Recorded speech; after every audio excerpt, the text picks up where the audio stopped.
ancient Stoics discovered something that most of us spend our entire lives trying to figure out: how to stay unshaken when everything around you is falling apart. They lived through wars, plagues, exile, and betrayal, yet somehow found peace in the middle of chaos.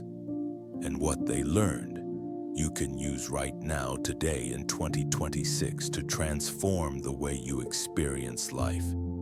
You don't need to escape to a mountain or abandon your responsibilities. You need a shift in how you see the world. Because once you understand what you actually control and what you don't, everything changes. Your relationships improve, your stress drops, your confidence grows. This isn't philosophy for the sake of sounding smart. It's a survival manual for modern life. Let me tell you about Marcus Aurelius. He was the most powerful man in the world, ruling the Roman Empire. Yet he constantly reminded himself that his thoughts were the only thing he truly owned. Not his throne, not his armies, not even his body, just his mind. And that single realization gave him more freedom than all his power ever could. That's what we're building toward. Not control over other people or outcomes, but control over the one thing that actually matters: how you respond to what happens. By the end of this guide, you'll know how to apply Stoicism in ways that actually stick, not just sound good on paper. So where do we start? With the hardest truth you'll ever hear. Most of your suffering is optional. I know that sounds harsh, maybe even insulting if you're going through something difficult right now, but stay with me. The Stoics weren't saying your pain isn't real. They were saying that most of what makes you suffer isn't the event itself, it's your interpretation of it. Epictetus, who spent years as a slave before becoming one of history's greatest philosophers, put it bluntly: people are disturbed not by things but by the views they take of them. Think about that. Someone cuts you off in traffic and you're furious for the next hour. But the event lasted 3 seconds. The other 59 minutes, that's all you. You're the one replaying it, narrating how disrespectful it was, imagining what you should have done. The driver's already gone, you're battling yourself. Here's a test. Think of something that upset you recently. Now ask yourself, what part of this situation is actually in my control? Not what you wish you could control. What you actually can control right now in this moment. The answer is almost always the same. Your response. That's it. You can't control what other people say, how they treat you, whether they appreciate your efforts or if they betray you. You can't control the economy, the weather, or random accidents. Trying to control these things is like trying to hold water in your fist. The tighter you squeeze, the more it slips away. But your response, that's yours completely, and it's more powerful than you realize. Let me give you something practical. Tomorrow morning when you wake up, you'll face dozens of small irritations. The coffee machine breaks, traffic's heavier than usual. A coworker makes a passive-aggressive comment. Your instinct is to react immediately. Frustration, anger, stress. But between the event and your reaction, there's a space. It's tiny, maybe half a second, but it's there. The Stoics trained themselves to notice that space and use it. In that gap, you ask one question. Is this worth my peace? Not is this annoying, because yes, obviously it is. The question is whether giving away your emotional energy to this moment serves you in any way. Most of the time it doesn't. The coffee machine doesn't care that you're angry. Traffic isn't going to speed up because you're stressed. And that coworker, they probably won't even remember what they said by lunch. But you'll carry it all day if you let yourself. So you make a choice. You acknowledge the irritation, accept that it's there, and then decide, I'm not giving this my energy. You redirect your focus to what you can control. Make coffee differently. Use the commute to listen to something valuable. Respond to the coworker with indifference or professionalism, not emotion. This isn't suppression. You're not pretending nothing bothers you. You're recognizing that your attention is limited and precious, and most things aren't worth the cost. Now I know what you're thinking. This sounds great in theory, but life isn't that simple. What about real problems? Losing a job, a relationship ending, health issues, grief. Those aren't just minor irritations, you're right. And the Stoics knew that too. They weren't naive optimists pretending bad things don't happen. Marcus Aurelius lost multiple children. Seneca was exiled and eventually forced to take his own life. Epictetus was enslaved and physically disabled.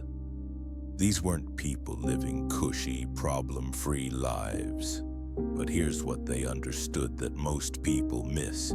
Even in the worst circumstances, you still have a choice about how you face it.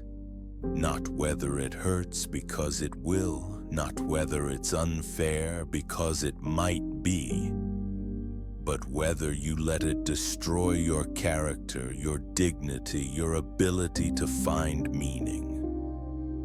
Viktor Frankl, who survived Nazi concentration camps, put it this way: everything can be taken from a person but one thing, the last of human freedoms, to choose one's attitude in any given set of circumstances. He wasn't a Stoic by label, but he lived their philosophy in the most extreme test imaginable. That's the foundation. Everything else we're going to cover builds on this. You control your responses, your interpretations, your choices, not the world around you. And once you truly internalize that, once you stop fighting reality and start working with what you actually have, your entire experience of life shifts. But knowing this intellectually isn't enough. You need to train it like a muscle, practice it daily until it becomes automatic. And that's exactly what we're going to do next, starting with the morning routine that makes everything else possible. The morning isn't special because of some mystical energy. It's special because you're deciding who you are before the world tells you who to be. Most people wake up and immediately hand control to their phone. Notifications, emails, messages, news. Within seconds, they're reacting instead of creating. Their emotional state gets hijacked by whatever algorithm decided to show them first. You want to know why you feel anxious before you've even gotten out of bed? That's why. Here's what changes everything. The first hour of your day should belong entirely to you. Not your boss, not your family, not your phone, you. This isn't selfish, it's strategic. Because if you don't set your own emotional tone, something else will. Start with silence. 30 seconds of it. Just sit there after you wake up. Don't scroll, don't plan, don't stress, breathe. Notice that you're alive, that you have another day, that right now in this moment nothing is actually wrong. This isn't meditation in the formal sense, it's just recalibration. You're reminding your nervous system that you're safe, that you're present, that you're in control. Then ask yourself one question. What would make today meaningful? Not productive, not successful, meaningful. Because you can have the most productive day of your life and still feel empty if it wasn't aimed at something that matters to you. Maybe it's being patient with your kids. Maybe it's making progress on a project you care about. Maybe it's just moving through the day without letting other people's chaos become yours. Write it down. One sentence. That's your anchor. When the day tries to pull you in 17 directions, you have something to return to. Now here's where most morning routine advice goes wrong. People treat it like a performance. They stack it with meditation, journaling, exercise, reading, cold showers, visualization, affirmations. And look, if you genuinely have 2 hours every morning and that routine serves you perfect.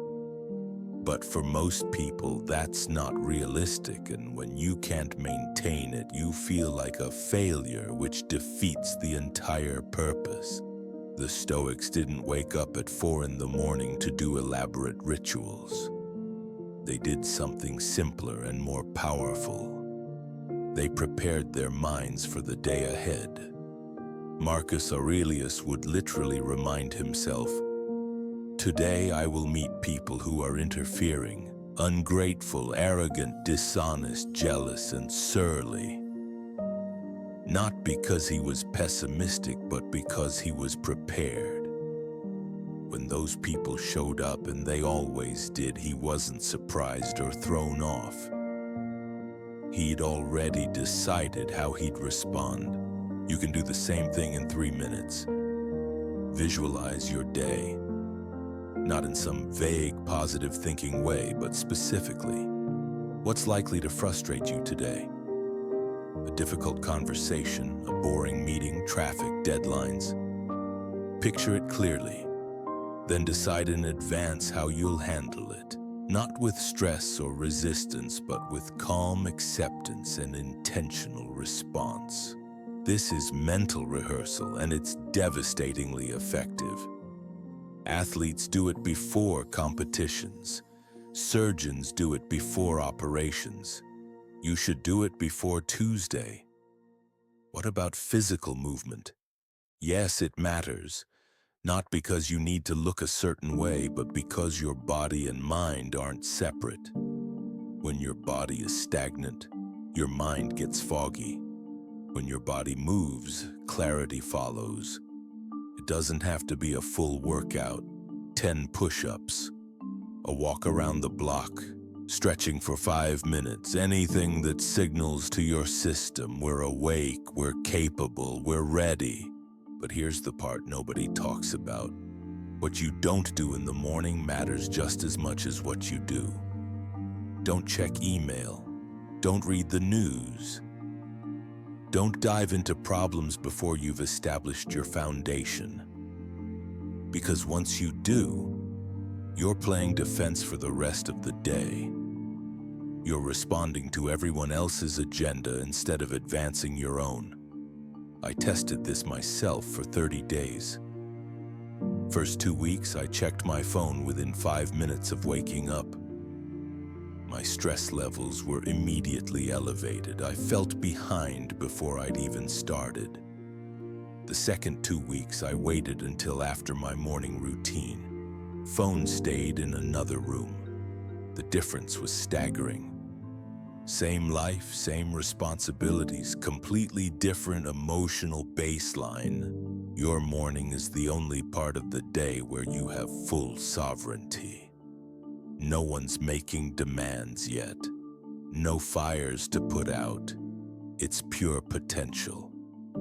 And what you do with that potential determines whether you spend the rest of the day in control or constantly catching up. There's a concept in Stoicism called premeditatio malorum, which translates to negative visualization. Sounds depressing, but it's actually liberating. You spend a few moments imagining things going wrong, your plans falling apart, people disappointing you, obstacles appearing. And then you recognize I'd still be okay. I'd still figure it out.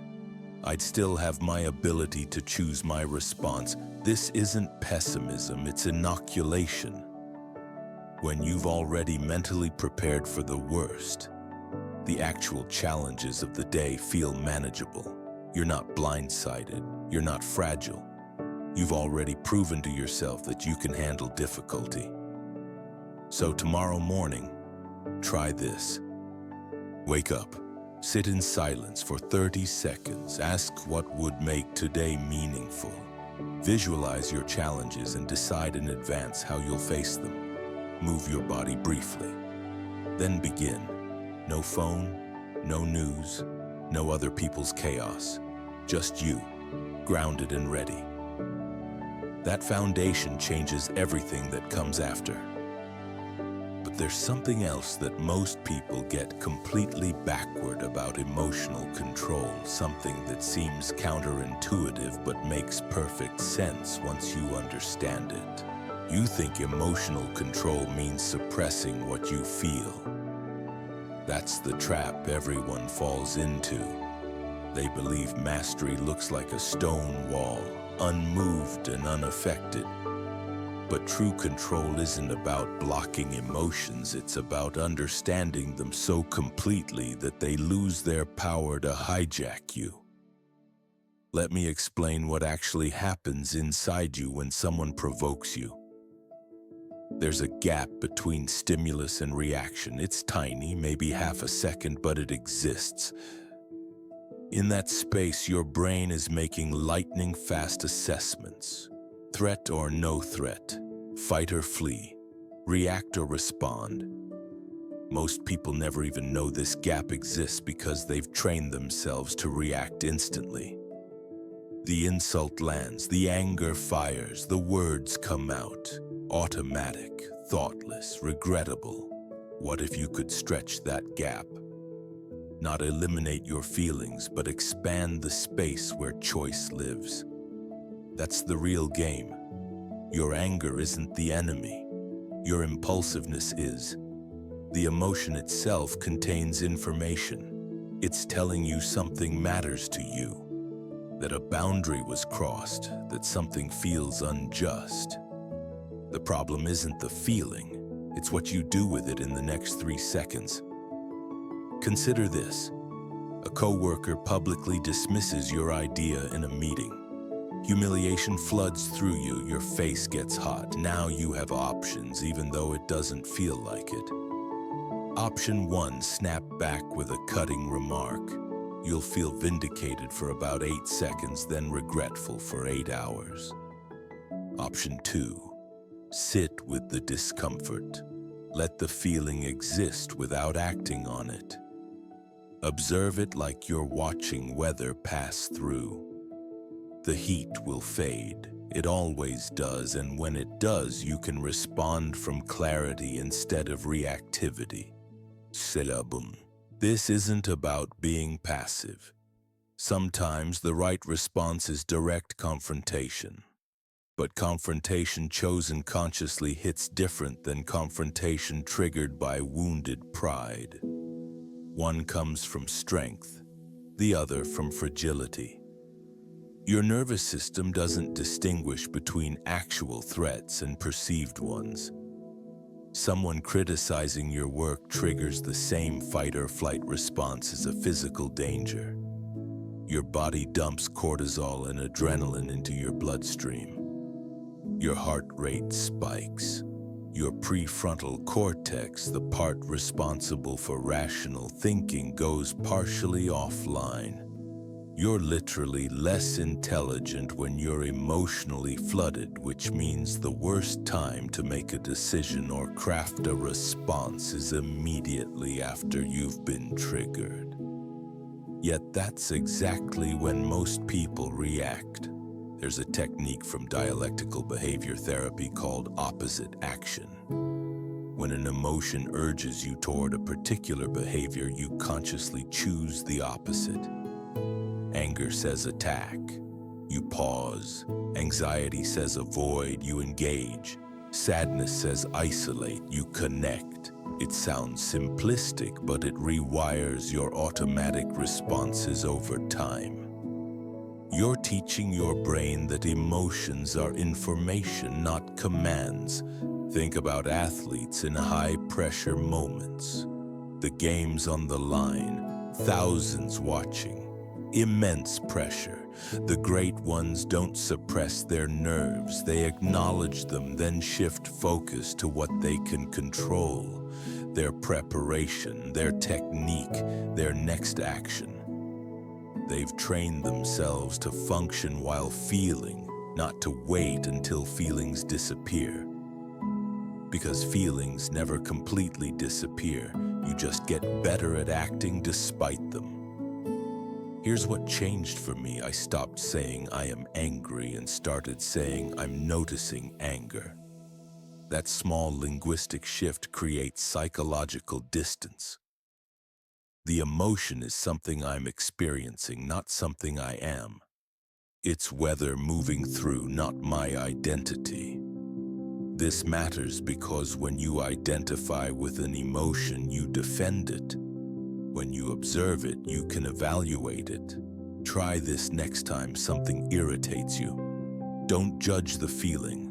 Don't try to logic it away. Just notice it with genuine curiosity. Interesting. My chest is tight. My jaw is clenched. There's heat in my face. Describe it like a scientist observing data. This simple act of observation interrupts the automatic reaction cycle. You've inserted awareness into that crucial gap between stimulus and response. Most emotional reactions are habits, nothing more. You've practiced them so many times they feel inevitable. Someone does X, you feel Y, you do Z. The pattern runs automatically. But habits can be interrupted and replaced. Not overnight, not through willpower alone, but through consistent practice of different responses. The paradox is this. The more you accept your emotions without acting on them impulsively, the less intense they become over time. Resistance amplifies feelings. Acceptance allows them to move through. It's like holding a beach ball underwater versus letting it float on the surface. One requires constant, exhausting effort. The other requires no effort at all. What about situations where your anger is completely justified? Someone genuinely wronged you. They deserve your rage. Maybe. But ask yourself, does expressing that rage improve anything? Does it change what happened? Does it make you feel better for more than a brief moment? Or does it give them continued power over your emotional state? Justice and emotional control aren't opposites. You can advocate for yourself, set firm boundaries, even cut people out of your life, all while maintaining composure. In fact, you do it more effectively from that place. Because when you're calm, you're strategic. When you're reactive, you're predictable. Your emotions will keep showing up. That's guaranteed. The question is whether you'll be their servant or their observer. One path leads to constant turbulence, relationships damaged by impulsive words, opportunities lost to poor reactions. The other leads somewhere most people never experience. Genuine freedom within your own mind. But controlling reactions is only half the equation.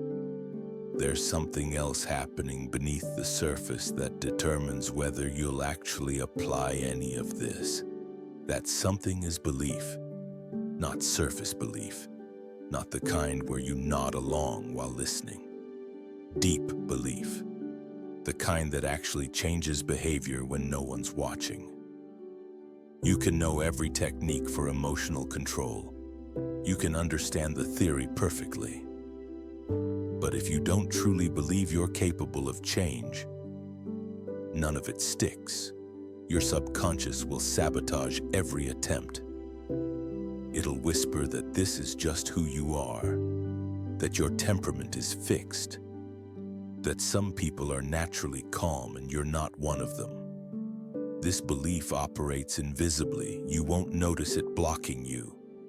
It'll feel like you're trying, but somehow always falling short.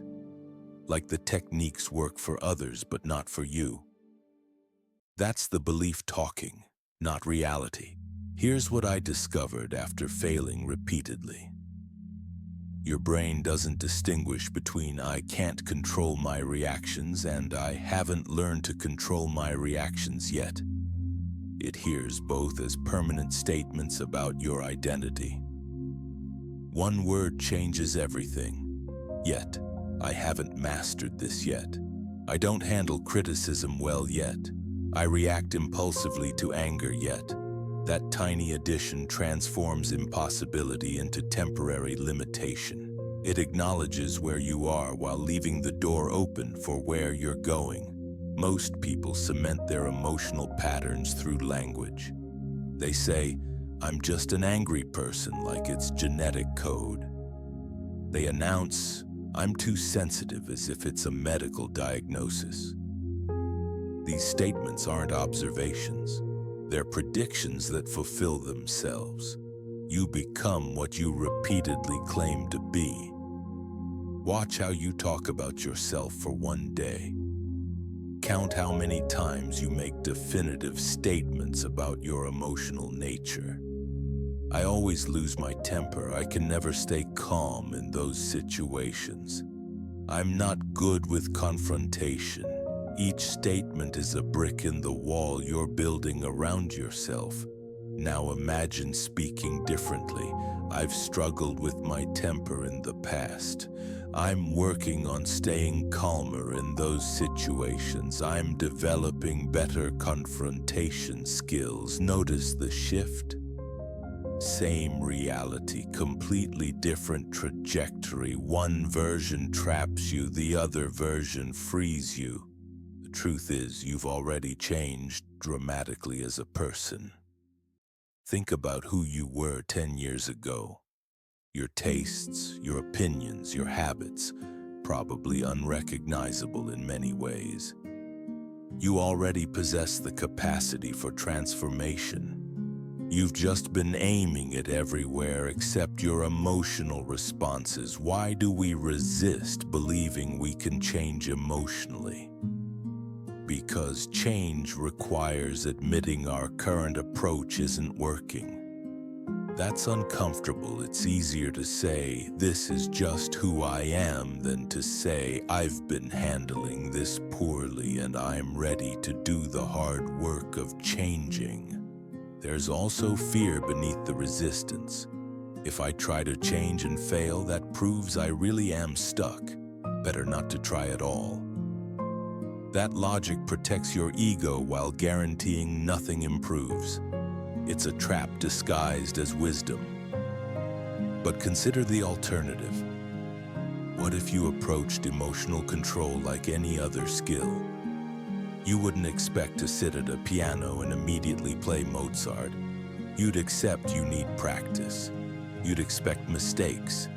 You'd measure progress in small improvements over time, not instant mastery. Emotional regulation is no different. You're learning to play a very complex instrument, your own nervous system, and you've been practicing the wrong songs your entire life. Of course, it takes time to learn new ones. Start with this. Identify one emotional reaction you want to change. Just one. Maybe it's how you respond when someone interrupts you. Maybe it's your defensiveness when receiving feedback. Pick something specific and small. Now commit to 1 week of practice, not perfection, practice. Each time that situation arises, you're going to pause for 3 seconds before responding. That's it. 3 seconds of awareness. You might still react poorly after those 3 seconds. That's fine. You're building the pause muscle, not trying to become a saint overnight. Track your attempts. Put a mark in your phone each time you successfully pause, regardless of what happens next. You're not measuring perfect responses. You're measuring awareness. 10 pauses in a week is 10 more than you had before. That's progress. Something interesting happens when you practice like this. You stop seeing emotions as this overwhelming force and start seeing them as manageable challenges. The mountain becomes a hill, not because the emotions got smaller, but because you got more capable.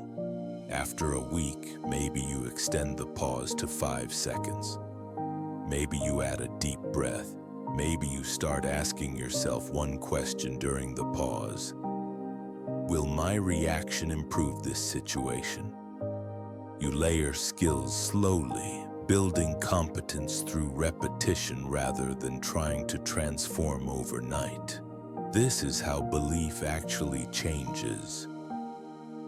Not through affirmations or positive thinking, but through accumulated evidence that you can do hard things. Each small success whispers to your subconscious, maybe I'm more capable than I thought. Maybe I can handle this after all. The people who seem naturally emotionally intelligent, most of them aren't natural at all. They simply started practicing earlier, failed more privately, and kept going when it felt impossible. They built belief through action, not the other way around. You're standing at the same starting line they once stood at. The only question is whether you'll take the first step or spend another year convinced you can't. Because here's what no one tells you about emotional mastery. The hardest part isn't learning the techniques. It's forgiving yourself for all the years you didn't know them. You'll practice your pause.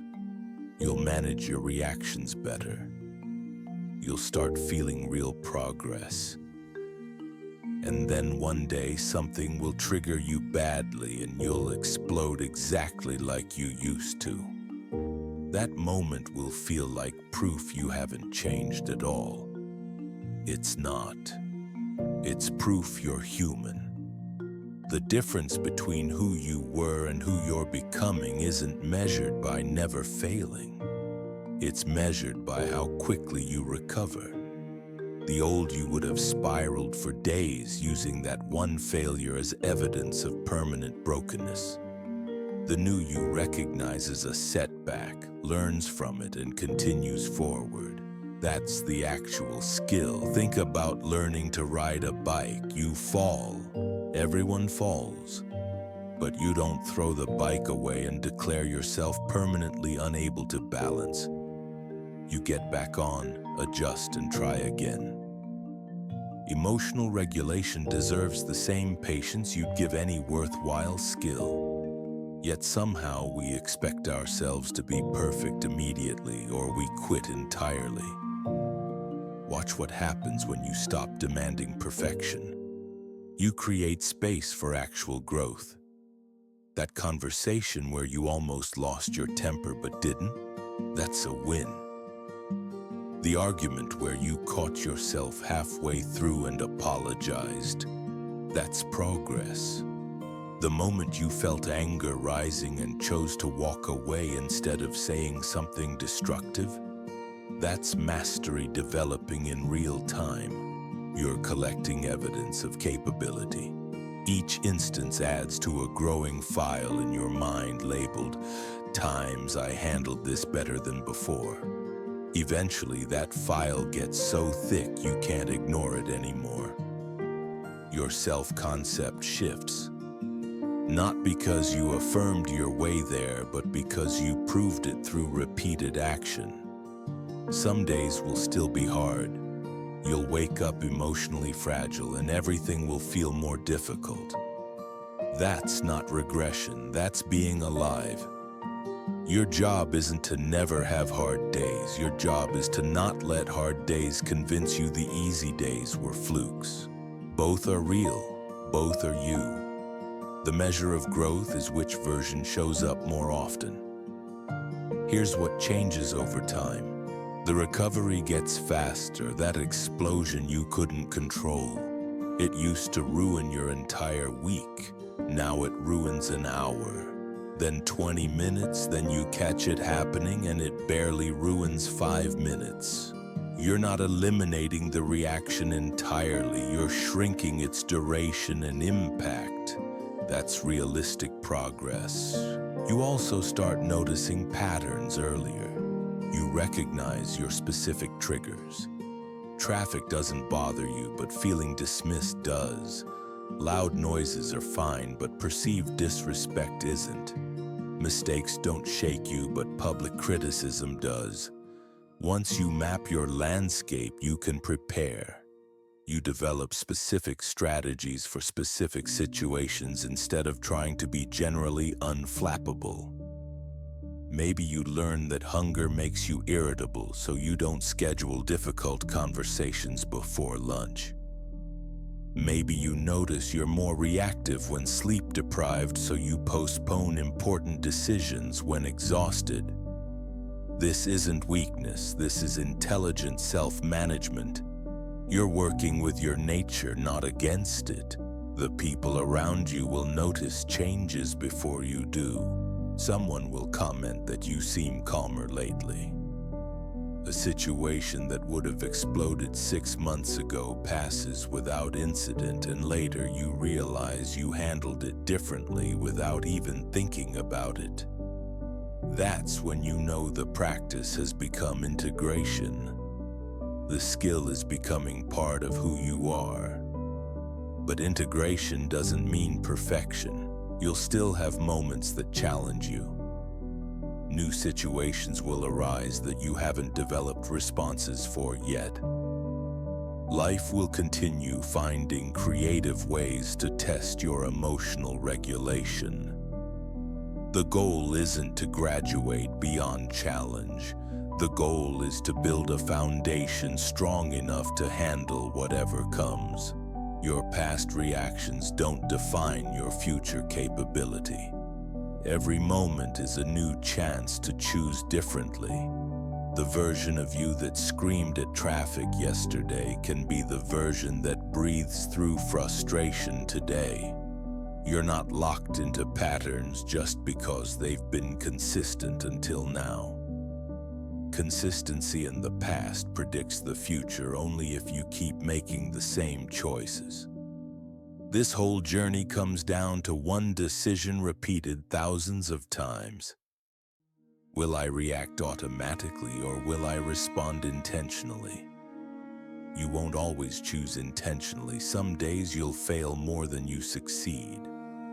But as long as you keep choosing when you can, the ratio shifts in your favor. Slowly, imperceptibly, you become someone who controls their emotions more than their emotions control them. That transformation doesn't announce itself with trumpets. There's no ceremony marking the day you officially become emotionally mature. You just look back after months of practice and realize situations that used to destroy your peace barely register anymore. People who could once ruin your day with a single comment now have no power over your internal state. You've built something they can't penetrate. That's not because you became cold or uncaring. It's because you finally understood the difference between feeling emotions and being controlled by them. You can feel anger without becoming angry. Experience disappointment without being destroyed by it. Notice frustration without letting it dictate your actions. The emotions pass through you like weather, real but temporary, significant but not defining. This is what freedom actually looks like. Not the absence of challenge, but the presence of choice. And that choice, practiced daily despite imperfection, is what finally changes everything. It's right there waiting for you. Not someday when conditions are perfect, but right now in whatever mess you're currently standing in. The Stoics didn't have easier lives than you. They had harder ones in most ways. but they figured out something that still works 2,000 years later. Your power lives in the gap between what happens and how you respond.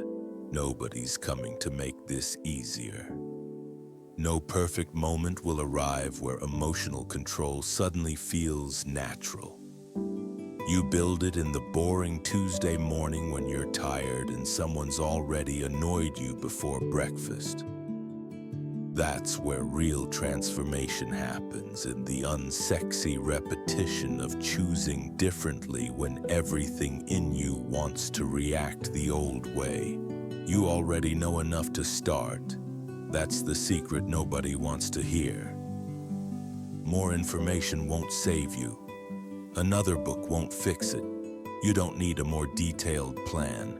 You need to use what you already understand today in the next situation that tests you. Take the 3-second pause. Notice the emotion without becoming it. Ask if your reaction will improve anything. That's the entire game. Some of you will try this for a week and quit when it feels hard. That's fine. You'll come back eventually, maybe after enough pain accumulates from staying the same. Others will practice inconsistently, making progress in fits and starts. That's fine too. Messy progress still moves you forward, and a few of you will treat this like the life-changing skill it actually is, practicing daily despite failures, building evidence of capability until your self-concept has no choice but to shift. Your next trigger is coming. Could be in an hour, could be in 5 minutes. When it arrives, you'll have that half-second gap where choice lives. Everything you've heard here collapses into that single moment. Will you react automatically or respond intentionally? That decision, repeated enough times, writes the story of who you become. The Stoics proved it works. Now you just have to prove you're willing to try.